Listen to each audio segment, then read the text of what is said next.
力でぶっ飛ばしていけば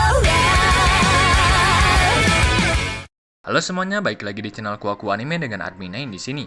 Di video kali ini gue bakal ngebahas lagi anime Seirei Gensoki. Dan pembahasan kali ini bakalan berfokus pada pembahasan para pahlawan yang terpanggil ke isekai. Dalam novel ini ada yang disebut sebagai Seven Wise God, yang mana ini adalah para dewa yang muncul pada 1000 tahun yang lalu. By the way, jika kalian belum nonton video pembahasan sebelumnya, silahkan klik link yang ada di pojok kanan atas video. Oke, tanpa kebanyakan bacot lagi, kita langsung masuk ke pembahasannya. Seperti yang udah gue sebut tadi, Seven Wise God adalah dewa yang muncul pada 1000 tahun yang lalu. Tapi karena suatu alasan, keberadaan dewa ketujuh itu dihapus dari sejarah dan hanya menyisakan 6 dewa yang disebut sebagai Six Wise God.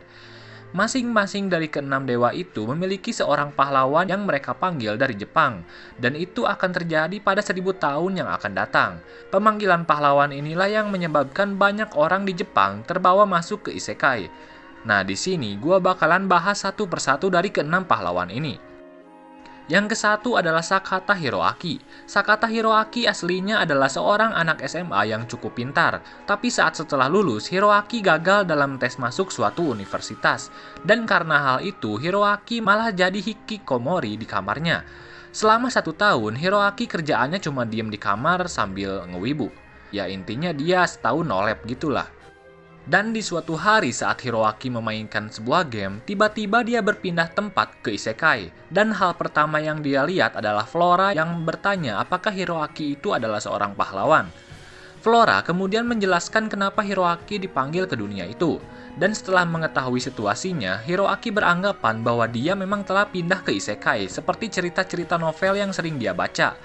Masuk ke isekai adalah impian setiap wibu, jadi si Hiroaki ini malah senang dan berharap mendapatkan kekuatan cheat sekaligus harem cewek yang cantik. Ya, impian wibu banget lah itu. Hiroaki ini punya kepribadian yang cukup buruk dan punya sifat arogan setelah dia dipanggil sebagai pahlawan di dunia itu. Nah, di suatu hari, Hiroaki bertemu dengan Lislot Kretia saat acara makan malam. Saat itu, Lislot melontarkan beberapa pertanyaan mengenai kehidupan pribadi Hiroaki. Nah, si Hiroaki ini malah salah paham dan menganggap kalau si Lislot ini suka sama dia, makanya tanya-tanya tentang hal pribadi dia. Padahal aslinya Lislot cuma pengen mastiin si Hiroaki ini nggak tahu kalau dia itu berasal dari Jepang juga. Karena Lislot ini sangat dekat dengan Ryo, jadinya si Hiroaki ini sering cemburu dan mengeluarkan hawa-hawa membunuh ketika melihat Lislot berduaan dengan Ryo. Hiroaki juga sempat berduel dengan Ryo, tapi Ryo dapat mengalahkannya dengan mudah. Pahlawan yang kedua bernama Sumeragi Satsuki. Satsuki adalah cewek SMA yang berada di sekolah yang sama dengan Haruto. Sebenarnya Satsuki sudah pernah bertemu dengan Haruto di SMA itu, tapi dia tidak berbicara apapun padanya. Satsuki juga telah mengenal Miharu, Takahisa, Masato, dan Sendo Aki. Di suatu hari saat dia pulang bersama mereka, tiba-tiba muncul sebuah magic circle yang memindahkan Satsuki ke isekai. Dan di sana Satsuki menolak untuk menjadi seorang pahlawan. Satsuki mengurung diri di kamarnya, dan setelah 3 bulan, Satsuki mengatakan bahwa dia bersedia menjadi seorang pahlawan dengan syarat pihak kerajaan harus membantu mencari cara agar dia bisa kembali ke dunia asalnya. Karena banyak bangsawan yang ingin memanfaatkan keberadaannya, Satsuki menjadi lebih waspada dan selalu bersikap dingin pada orang-orang di sekitarnya. Dengan bantuan dari Ryo, Satsuki akhirnya bisa bertemu lagi dengan Miharu, Masato, dan Aki. Pada awalnya, Satsuki sangat waspada terhadap Ryo karena belakangan ini banyak orang yang berniat memanfaatkannya. Tapi setelah beberapa lama, Satsuki sadar bahwa Ryo itu adalah orang yang bisa dipercaya. Ryo adalah orang yang mengubah pandangan Satsuki mengenai dunia isekai itu. Dan hal itu juga lah yang membuat Satsuki jatuh cinta pada Ryo. Pahlawan yang ketiga bernama Sendo Takahisa. Seperti yang udah gue jelaskan di video pembahasan sebelumnya, Takahisa itu adalah saudara tirinya Haruto. Takahisa ini masuk isekai barengan sama Satsuki karena saat itu mereka memang satu sekolah. Dan dia juga lah yang menyebabkan Miharu, Masato, dan Aki terhisap ke isekai.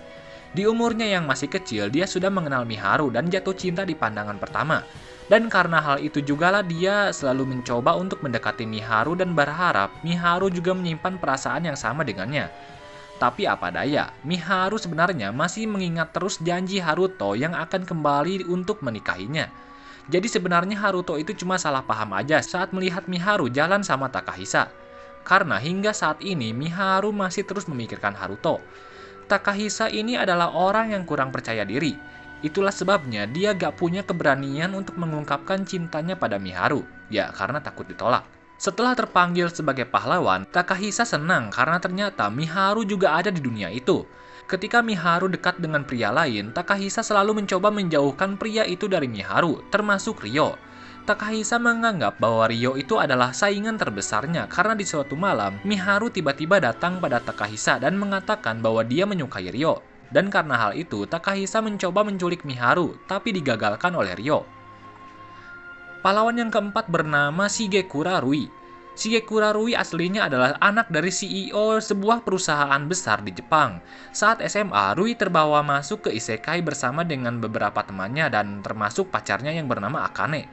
Saat terpanggil sebagai pahlawan, Rui langsung menyetujui untuk berpihak pada kerajaan Beltram dan sempat bekerja sama dengan pasukan kerajaan bersama dengan Charles Albor yang sempat menyiksa Ryo di awal cerita. Saat Celia dijodohkan untuk menikahi Charles, Rui adalah orang yang mengejar Ryo saat Ryo membawa kabur Celia.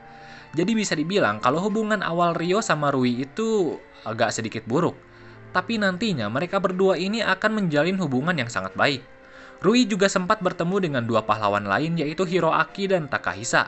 Tapi Hiroaki menjauhi Rui karena dia iri dengan wajah tampan yang dimiliki oleh Rui.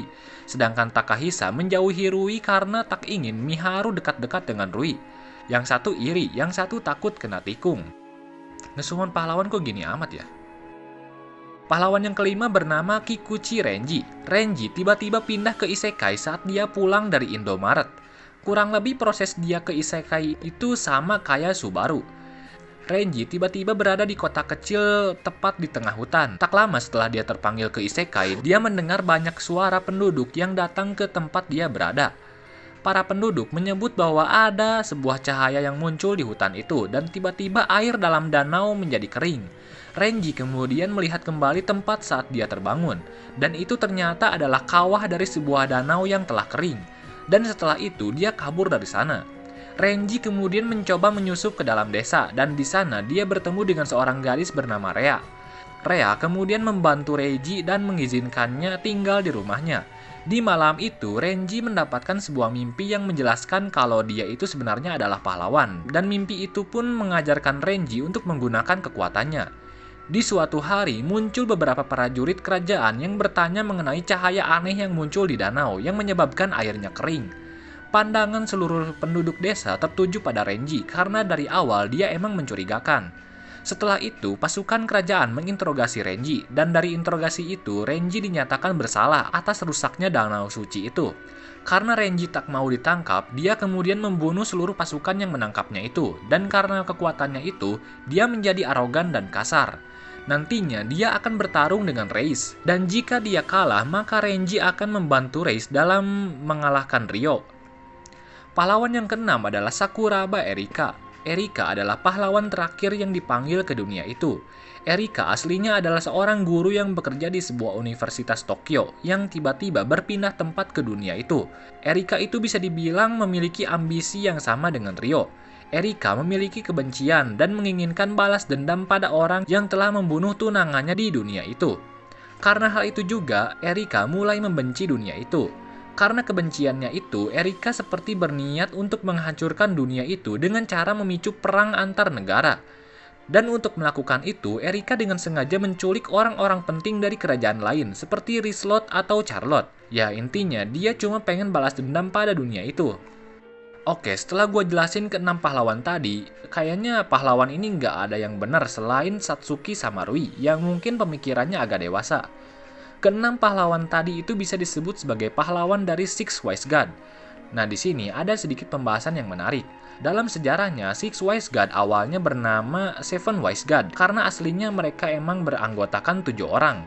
Tapi karena suatu alasan, keberadaan dewa ketujuh ini dihapuskan, dan untuk alasannya sendiri, gue sendiri masih belum tahu.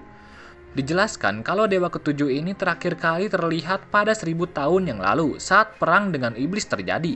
Saat itu disebutkan ada orang yang mengaku sebagai dewa ketujuh dan orang itu meminta para roh tingkat tinggi untuk ikut bertarung bersamanya melawan ras iblis. Jika dikaitkan dengan teori di video pembahasan sebelumnya, Bisa jadi orang yang mengaku sebagai dewa ketujuh ini adalah Ryo, yang hidup pada 1000 tahun yang lalu. Dan bisa jadi Ryo itu adalah reinkarnasi dari dewa ketujuh ini. Karena jika diperhatikan baik-baik, Ryo itu cara masuk ke isekainya berbeda dengan keenam pahlawan yang terpanggil ke dunia itu. Keenam pahlawan itu terpanggil dengan cara dipindahkan secara langsung, sedangkan Ryo itu bereinkarnasi. Jadi bisa aja sih, Ryo ini adalah reinkarnasi dari dewa ketujuh itu. Tapi terlepas dari itu, ini cuma sekedar teori, yang mana mungkin ini bisa terjadi dan mungkin aja ini salah. Oke lah, mungkin itu aja yang bisa gue jelasin untuk saat ini. Jika kalian ada saran, kritik, atau request mengenai video yang gue buat, silahkan komentar di bawah. Sampai jumpa lagi di video selanjutnya, bye-bye.